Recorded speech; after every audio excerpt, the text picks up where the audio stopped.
Você gostaria de ser um Jedi? Sim. Estão vendo aquela alavanca que vocês acabaram de apertar? Sim. Eu quero que vocês concentrem-se e tentem puxar aquela alavanca usando a força. Tá bom. Concentre-se mais. Agora, puxe!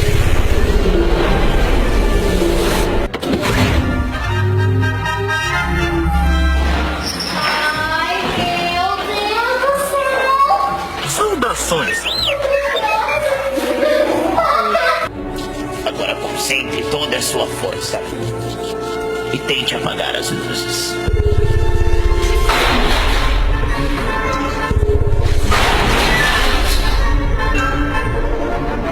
Muito bem. Para cima, para baixo, abaixe, use a força.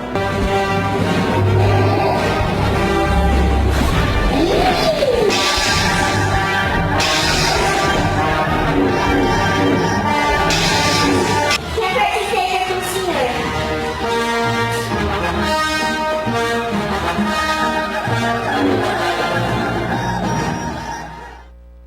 Boa tarde, Silvio Santos arrasou com essa pegadinha do Star Wars, que você pode assistir inteirinha numa edição especial no nosso site alterosa.com.br/J1.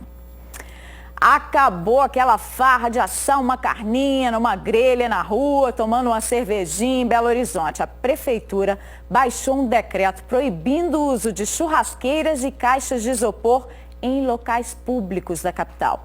A prática comum entre torcedores nos entornos dos estádios da Independência e do Mineirão e de foliões em blocos de carnaval da cidade estará sujeita a multa. O texto publicado no Diário Oficial do município especifica: está proibido o uso de recipientes de refrigeração ou similares, churrasqueiras, grelhas, assadeiras e utensílios que gerem fogo ou chamas em logradouros públicos do município e em veículos também estacionados nesses locais. A medida vale para torcedores, fãs, estabelecimentos comerciais e público em geral, em dias de jogos esportivos ou outros eventos, como o carnaval que vem aí, com exceção de quem tiver a devida licença. Quem descumprir receberá multa de R$ 1.178,61 e terá o material apreendido. Manifestantes voltaram às ruas de Nova Lima nessa manhã para reclamar do aumento das passagens de ônibus do transporte coletivo da cidade. Nessa segunda, um protesto foi reprimido pela PM com bombas e balas de borracha e 3 pessoas detidas. As imagens da confusão envolvendo a polícia militar foram feitas pelos estudantes que participavam da manifestação. Um policial dispara um spray de pimenta contra o grupo. As pessoas se afastam, entre elas uma criança. É nessa hora que os PMs dispararam balas de borracha.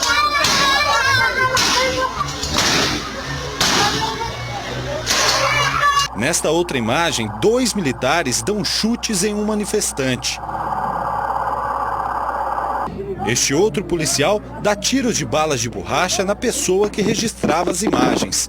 A cena foi gravada pelo estudante Luiz Henrique, que ainda tem as marcas de 3 dos 5 disparos que foram feitos contra ele. Eu acho que a quantidade de spray que eles jogaram não condiz com o tanto de manifestante que tinha, o tanto de bomba. Eu, por exemplo, fui alvejado com 5 tiros, né? Porque eu estava filmando a ação. Então, assim, a gente vê que não é a polícia como um todo. Foi um despreparo daquela equipe que estava lá, né? Tanto que ontem a gente foi no batalhão para informar hoje. Foi totalmente... A receptividade da polícia foi totalmente ao contrário, né? A polícia divulgou um áudio em que o tenente Rafael Matheus Machado, que comandou a ação na última segunda-feira, afirma que novas manifestações serão reprimidas com o uso da força. A polícia vai se fazer presente. A gente renovou aí o estoque de bomba de gás, bala de borracha. A gente vai trabalhar para o cidadão de bem. Mas não foi o que se viu nesta quarta, quando os manifestantes voltaram a ocupar as ruas de Nova Lima. A polícia acompanhou à distância. O tenente Rafael Machado não estava à frente do policiamento. O comandante do batalhão é que acompanhou o protesto. Ele negou que a polícia tenha excedido no uso da força contra os manifestantes na última segunda-feira. A informação preliminar que nós temos no momento é que houve resistência e foi feito, em decorrência dessa resistência, o uso da força. Então, a princípio teve diálogo, mas não acataram as ordens da Polícia Militar. Os estudantes fecharam o trânsito por meia hora na rua Domingues Rodrigues, a principal da cidade. Eles são contra o aumento de quase 14% nas tarifas de ônibus. As passagens para as viagens mais longas, por exemplo, aumentaram 60 centavos, saindo de R$ 4,30 para R$ 4,90. O aumento foi maior do que a inflação e a gente não consegue entender qual que é esse contrato de concessão. Porque é o seguinte, nós não temos acesso à transparência, nós entramos no site da Via Ouro, lá existe um decreto do aumento que não tem assinatura do prefeito. Eu estudo lá na Federal e vou gastar mais de R$18 por dia por conta da passagem dos 2 ônibus que aumentou. O secretário de Transportes de Nova Lima considera justo o aumento, já que o último reajuste foi em 2014. Esse aumento foi mais do que justo, foi um negócio planejado, o jurídico da prefeitura analisou todos os pedidos deles e foi feito então esse aumento aí, que realmente estava com defasagem e realmente empresa nenhuma vai querer trabalhar no vermelho, né? Realmente é questão de justiça. Os manifestantes fizeram uma caminhada pela cidade em direção à prefeitura. O trânsito ficou parado nos 2 sentidos. O aumento pode ser justo para as empresas, para a população que não tem aumento salarial e que vive com outros problemas, aí outros encargos, não tem nada de justo, né? O transporte é público.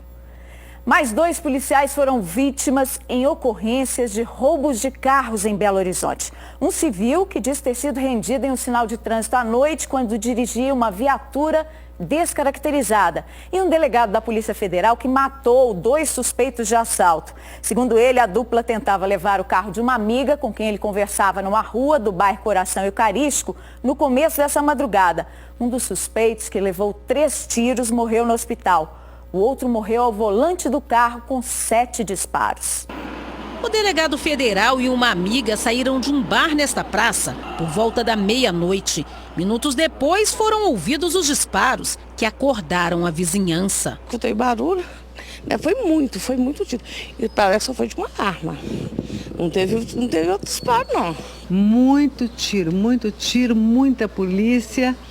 E agora, minha filha, é que a gente está completamente desprotegido de tudo. De acordo com a Polícia Civil, o delegado se despedia da amiga ao lado do carro dela quando foram abordados por 2 homens que anunciaram o roubo. Um deles tomou as chaves do veículo e já estava lá dentro quando foi atingido pelos disparos feitos pelo delegado, que reagiu à tentativa de assalto. O outro homem também foi baleado no meio da rua. Ele chegou a ser socorrido, mas morreu a caminho do hospital. O delegado e a amiga não se feriram. Os criminosos estavam sem documentos e não foram identificados. O revólver calibre 32 que estava com um deles foi recolhido pela perícia. A arma do policial também foi apreendida. Logo após a abordagem, o delegado se identificou como policial, momento no qual um dos indivíduos efetuou um disparo com um revólver calibre 32 contra o policial federal, quando então ele efetuou disparos contra esse indivíduo em resposta. É uma situação de clara, legítima defesa. Horas antes, na mesma região, uma viatura descaracterizada da Polícia Civil já havia sido roubada. O veículo também é um Palio prata. Após o roubo, o delegado postou esta mensagem no Facebook. Ele cita a audácia dos criminosos e diz que, por ironia, o carro que estava a serviço da Delegacia de Acidentes de Veículos foi equipado com vidros elétricos, som, direção hidráulica e insufilme por ele mesmo, com dinheiro do próprio bolso. Segundo moradores da região, crimes como este estão comuns no Coração Eucarístico. Nossa, aqui é demais, o assalto está demais durante o dia. Poucos dias atrás roubou um carro do rapaz da padaria aqui na frente. Qualquer movimentação a gente tem que ficar atento que pode ser a próxima vítima. Quem tem carro não sabe se vai voltar com ele ou convida para casa, mas tem que pagar imposto também. Daqui a pouquinho nós vamos falar do pagamento de PVA que começa hoje. Um ladrão de carros foi preso em Divinópolis graças a uma denúncia. Ele guardava os veículos roubados na garagem do prédio em que morava. Um foi recuperado pela polícia, que deu uma batida no edifício na noite passada. O carro foi encontrado na garagem deste prédio, no bairro Cidil, em Divinópolis. De acordo com a PM, o veículo tinha sido roubado no bairro Manuel Valinhas poucas horas antes. Foi uma denúncia anônima, já tinha uma incidência aí de veículos furtados, roubados aqui no prédio. Aí hoje nós logramos êxito, a denúncia foi bem em cima da hora, nós chegamos quase que junto com o veículo. William Tavares Casaça, de 21 anos, foi preso. Com ele, a polícia encontrou este revólver calibre 32 com munição, que, segundo a PM, foi usado no assalto. Ele sempre nega a autoria do crime aí, tentou desfazer das roupas que foi utilizado no assalto, arremessando aí pela janela, mas nós conseguimos recuperar esse material todo que ele arremessou. William já tinha passagens por furto. De acordo com a polícia, ele pode estar envolvido com outros casos de roubos de veículos. A garagem foi utilizada para guardar pelo menos 2 motocicletas, nós tivemos denúncia, mas não conseguimos localizar essa motocicleta em tempo. Foi enterrado nessa manhã em Pedro Leopoldo, na Grande BH, o corpo do estudante universitário assassinado em Porto de Mós, no Pará, nesse fim de semana. A família de Gabriel José Jorge Cortes, de 26 anos, estudante de agroecologia, está desolada com a morte dele. No sábado, o universitário foi morto com um tiro nas costas e degolado quando preparava o jantar ao lado da barraca em que acampava.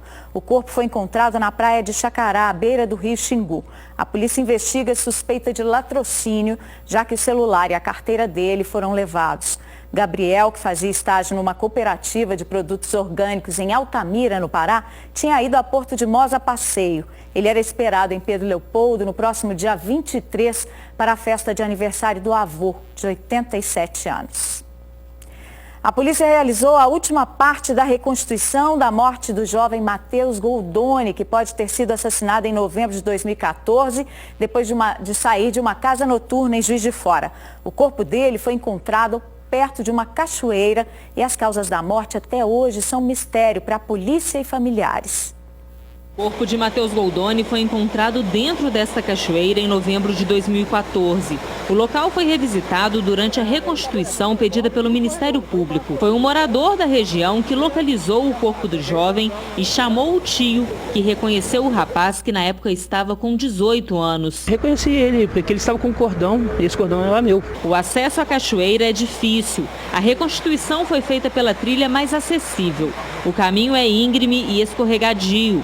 Além das 2 testemunhas que encontraram o corpo, o percurso foi feito por policiais civis, pelo promotor de justiça e pelos advogados de defesa e acusação. A primeira parte da reconstituição foi feita em novembro do ano passado. Na época, foi reconstituída a briga que teria ocorrido dentro da boate entre Matheus Goldoni e outro rapaz. Na parte externa, 2 seguranças, um ex-segurança e o gerente operacional mostraram como acompanharam Matheus.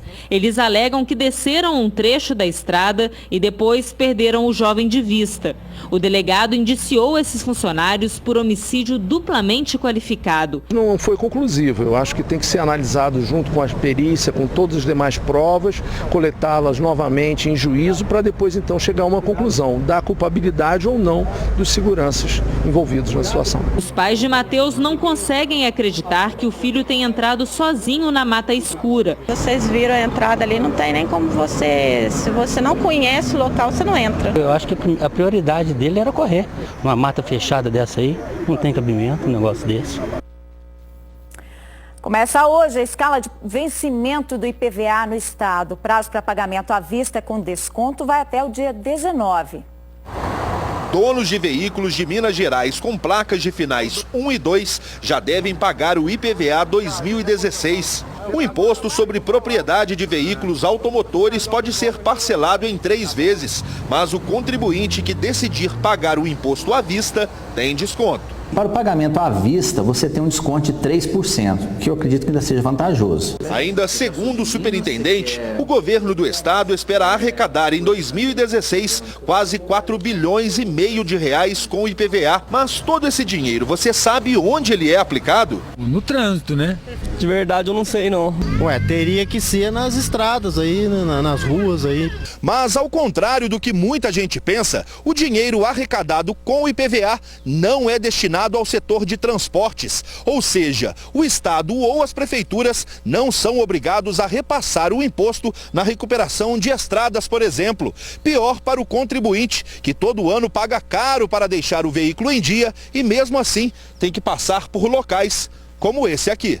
Esse dinheiro não tem uma destinação específica, ele não é carimbado. Ele entra no caixa único do Estado e do município da mesma forma que os outros tributos.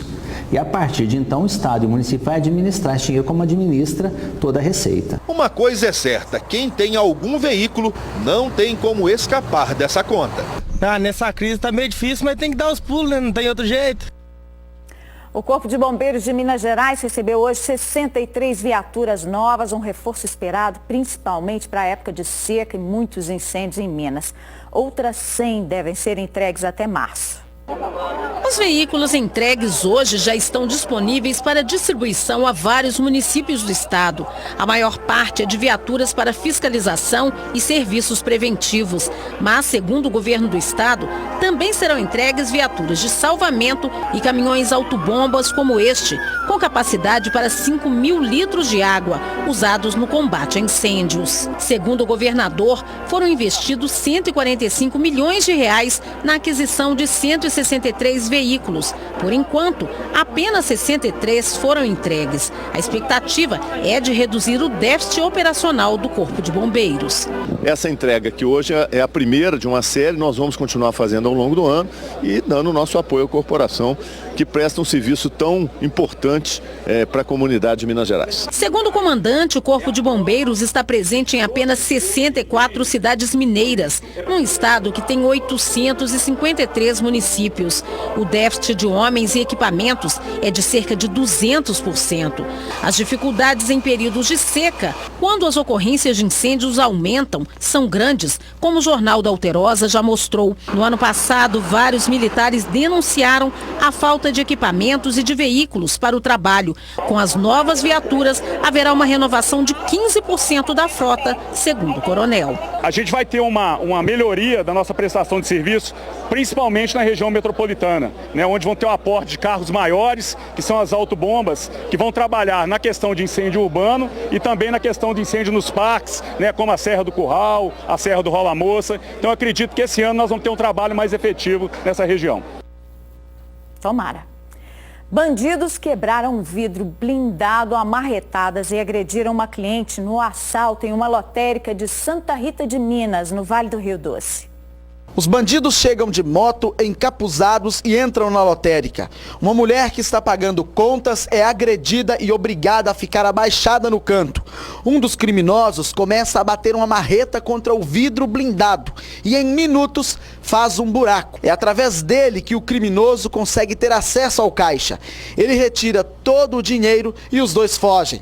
O assalto foi nesta casa lotérica que fica em Santa Rita de Minas, no Vale do Rio Doce. Ninguém ficou ferido.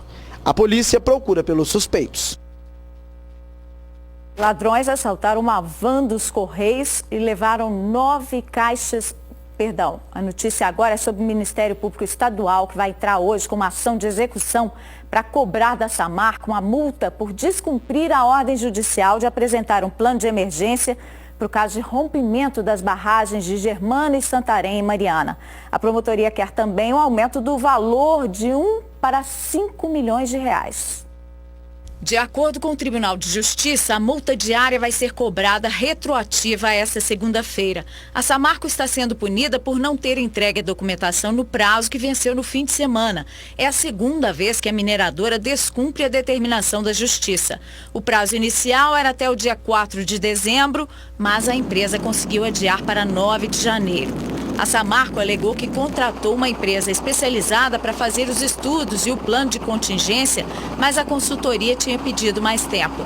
Nessa terça, a mineradora informou que já recebeu o estudo de emergência e que técnicos estão revisando o material para ser entregue aos órgãos competentes.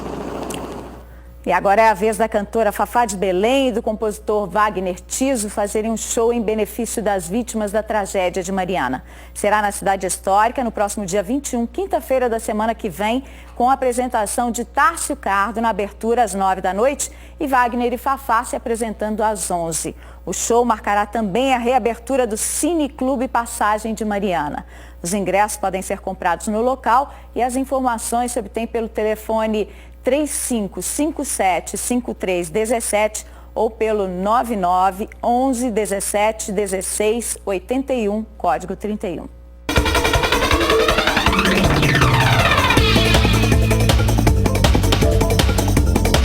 Uma frente fria continua atuando sobre Minas e mantém o tempo nublado em todas as regiões. Há previsão de pancadas de chuva a qualquer hora do dia. Na capital, o céu segue encoberto e a umidade relativa do ar fica acima de 80%, máxima de 25 graus. Em Cambuquira, 27. Os termômetros atingem 22 graus em Mamonas, 33 em Governador Valadares e em Uberlândia, máxima de 26 graus. Ao vivo a gente vê a imagem de Belo Horizonte que anoiteceu, amanheceu e continua assim, olha, com chuva, muita neblina. A temperatura neste momento é de 21 graus e a umidade relativa do ar em 100%, né? Chove bastante. Hora de promoção de ingressos aqui no Jornal da Alterosa. Fique ligado. E telefone para 3209-0988, código 31, para concorrer a pares de convites para o show de Tiaguinho e Alexandre Pires. Vai ser no Expo Minas, aqui em BH, no próximo dia 16, sábado que vem agora. Ligue e participe, 3209-0988, código 31. Daqui a pouquinho, nossa produção entra em contato com os ganhadores. Boa sorte para você.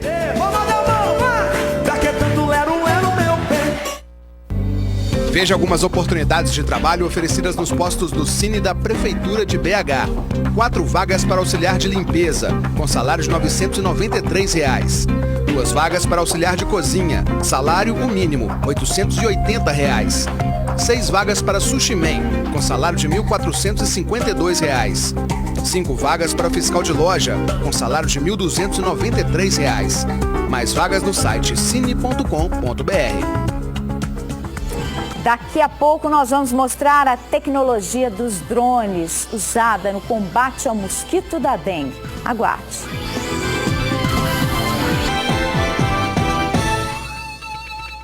Empresários estão comemorando a volta dos turistas ao Lago de Furnas, no sul do estado. O nível do reservatório subiu com a ajuda de São Pedro e os negócios e a diversão estão de vento em popa. Os moradores pediram, rezaram e a chuva veio. E veio forte. Foram 325 milímetros em novembro, mais que a média histórica, que seria de 176 milímetros. Está bem melhor, né? Nós estamos com o lago aí com um volume de aproximadamente 4 metros acima do que estava o ano passado. Isso já é bom, mas ainda está aquém das necessidades. A beleza do Lago de Furnas realça a paisagem das 34 cidades do sul de Minas que dependem do turismo e da piscicultura. Caso de seu Edson, que chegou a perder cerca de 1 tonelada de peixes por causa da falta de oxigenação na água. Agora, com o aumento do nível da represa, ele não está tendo mais prejuízo. Aí eu acho que agora teve muita chuva agora mês de dezembro e entrando em janeiro agora está chovendo bem, eu acho que melhorou a oxigenação da água. E aí a água, a tendência dele agora é limpar, né? Para o ramo hoteleiro, o resultado foi expressivo. Os velhos clientes que haviam deixado de vir de barco agora estão voltando aos poucos. Sim, né, com o próprio aumento natural do lago, o pessoal que tem esse costume de passear de barco, de tirar sua embarcação de casa, acaba voltando, sim. Os empresários e empreendedores aqui da região que trabalham com essa atividade turística já têm uma expectativa bem melhor. E nós esperamos agora janeiro, com as proximidades do carnaval também, que o turismo tenha um movimento bem melhor do que o ano passado. Depois do intervalo, você vai ver a prefeitura que está usando drones para vistoriar terrenos e imóveis no combate ao mosquito transmissor da dengue. Sabará, na região metropolitana da capital, conta agora com tecnologia moderna para o combate aos focos do mosquito Aedes aegypti. É um drone que faz imagens aéreas e ajuda na vistoria de locais em que o acesso é difícil por terra. Quando a campainha ou as palmas não são atendidas, é sinal de que o combate ao mosquito Aedes aegypti fica comprometido. As pessoas às vezes têm medo de atender um agente de saúde por vários motivos, né? Às vezes a pessoa acha que é um ladrão, então impede a gente de entrar na residência, que às vezes está com foco mesmo do mosquito da dengue. E é aí que entra a tecnologia. Para ficar de olho em todos os focos do mosquito, agentes do Centro de Controle de Zoonoses de Sabará começaram a ter a ajuda deste amigão aqui. Há menos de um mês, a prefeitura fez uma parceria e usa um drone para mapear áreas onde os agentes não conseguem ir. A ideia foi copiada de São Paulo. Por aqui, as imagens confirmam a eficiência da proposta. As lajes de muitos imóveis são locais propícios para a reprodução do mosquito. Caixa d'água coberta de forma incorreta, lata de tinta, ferragens e até um brinquedo de criança. Tudo serve de criadouro. Com esse auxílio do drone, a gente vai conseguir visualizar ou uma tampa de caixa d'água que está meio quebrada, está amassada, ou até um morador mesmo tem o costume de colocar um material que ele não está utilizando no chão e coloca em cima da laje. E aquilo ali pode virar um possível criador também. Só com as ações básicas, como mutirão de limpeza e campanhas educativas, os números da dengue em Sabará nos últimos 3 anos caíram 97%.